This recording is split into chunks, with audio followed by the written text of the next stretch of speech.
अस्सलामुअलैकुम dear listeners. आज मैं आपके साथ धनिया पुदीने और अनार दाने के रायते की वीडियो शेयर कर रही हूँ, जो कि हमारे दही फुल्कियों और रायते को चार चांद लगा देता है। जी हाँ, और इसको आप क्यूब्स में स्टोर भी कर सकते हैं और जब चाहें यूज़ भी कर सकते हैं। और ये हमारे हाजमे के लिए तो बेहतरीन है कि आप इसको दही में शामिल करें और इस्तेमाल कीजिए, और दही फुल्कियों में भी शामिल कीजिए और इस्तेमाल कीजिए। तो शुरू करते हैं। बिस्मिल्लाहिर्रहमानिर्रहीम। मैंने यहाँ पर आधी गट्टी पुदीने की और आधी ही गट्टी धनिए की ली है, दोनों बराबर हैं। और फिर मैंने इनको अच्छी तरह से साफ़ करके वॉश कर लिया है और इसको स्टेन होने के लिए रख दिया, ताकि इसका इजाफ़ी पानी जो है वो इसमें से निकल जाए। और यहाँ हमने इसमें पानी का बिल्कुल भी इस्तेमाल नहीं करना, बल्कि हमने एक बाउल दही का यूज़ करना है।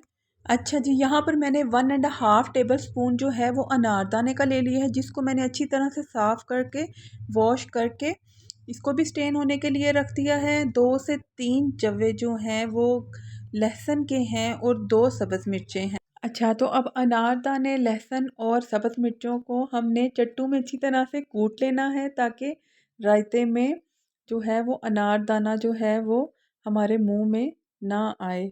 और कूटने के बाद इसकी जो शक्ल है वो ऐसी हो जाएगी, ये बिल्कुल ही जो है वो बहुत ही सॉफ्ट और जो होता है ना मुलायम यकजान हो जाएगा।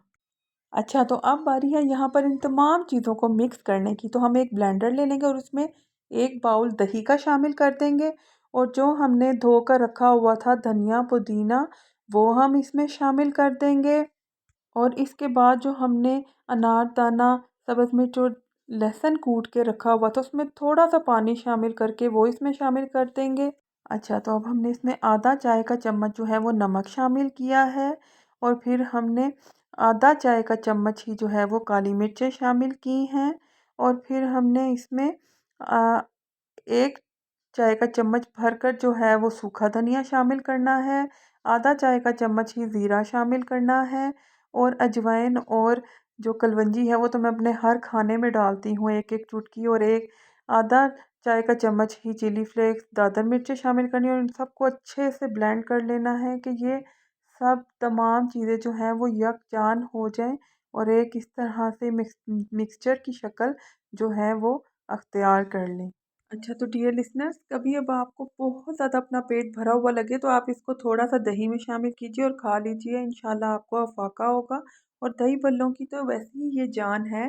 तो जब भी आप इसको शामिल करते हैं दही फुल्कियों में या सिर्फ दही में, तो आप इसमें नमक और काली मिर्च अपने जायके के मुताबिक शामिल कर सकते हैं, ताकि ये आपके लुत्फ़ को दुबाला कर दे। तो अपना बहुत ख्याल रखिएगा, दुआओं में याद रखिएगा। वीडियो अच्छी लगी तो लाइक, सब्सक्राइब और शेयर भी कर दीजिएगा। फ़ी अमान अल्लाह। अस्सलामुअलैकुम।